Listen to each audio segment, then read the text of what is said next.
Évangile de Luc, chapitre 5. Comme Jésus se trouvait auprès du lac de Génézareth, et que la foule se pressait autour de lui pour entendre la parole de Dieu, il vit au bord du lac 2 barques, d'où les pêcheurs étaient descendus pour laver leurs filets. Il monta dans l'une de ces barques qui était à Simon, et il le pria de s'éloigner un peu de terre, puis il s'assit, et de la barque, il enseignait la foule.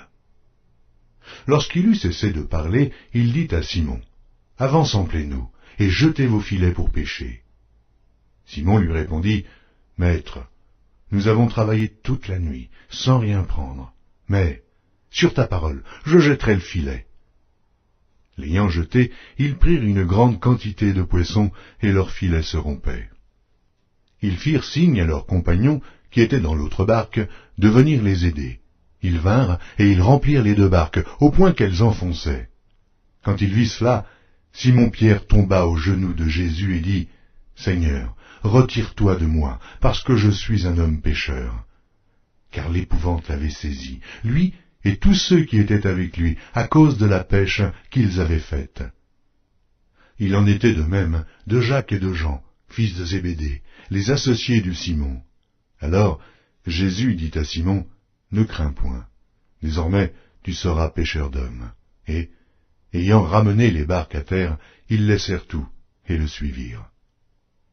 Jésus était dans une de ces villes, et voici, un homme couvert de lèpre, l'ayant vu, tomba sur sa face et lui fit cette prière. « Seigneur, si tu le veux, tu peux me rendre pur. » Jésus étendit la main, le toucha et dit, « Je le veux, sois pur. » Aussitôt la lèpre le quitta. Puis il leur ordonna de n'en parler à personne. Mais, dit-il, va te montrer au sacrificateur et offre pour ta purification ce que Moïse a prescrit afin que cela leur serve de témoignage. Sa renommée se répandait de plus en plus et les gens venaient en foule pour l'entendre et pour être guéris de leur maladie. Et lui, il se retirait dans les déserts et priait. Un jour, Jésus, enseigné des pharisiens et des docteurs de la loi, était là assis, venu de tous les villages de la Galilée, de la Judée et de Jérusalem, et la puissance du Seigneur se manifestait par des guérisons. Et voici, des gens portant sur un lit un homme qui était paralytique cherchaient à le faire entrer et à le placer sous ses regards.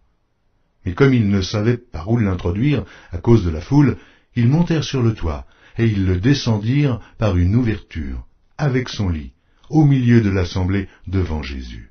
Voyant leur foi, Jésus dit, « Homme, tes péchés te sont pardonnés. » Les scribes et les pharisiens se mirent à raisonner et à dire, « Qui est celui-ci qui profère des blasphèmes?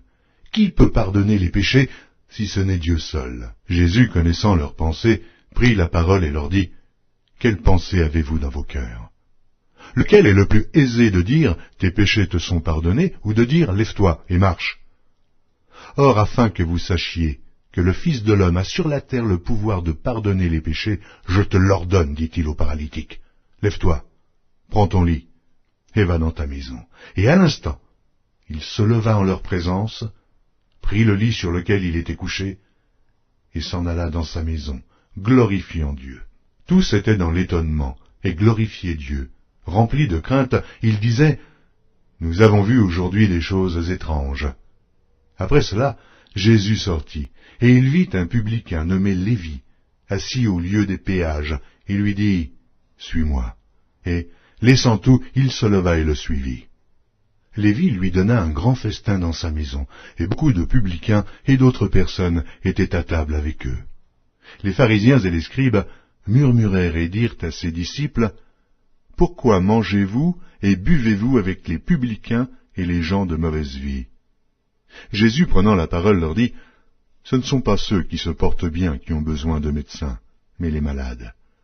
Je ne suis pas venu appeler à la repentance des justes, mais des pécheurs. » Ils lui dirent, « Les disciples de Jean, comme ceux des pharisiens, jeûnent fréquemment et font des prières, tandis que les tiens mangent et boivent. » Il leur répondit, « Pouvez-vous faire jeûner les amis de l'époux pendant que l'époux est avec eux?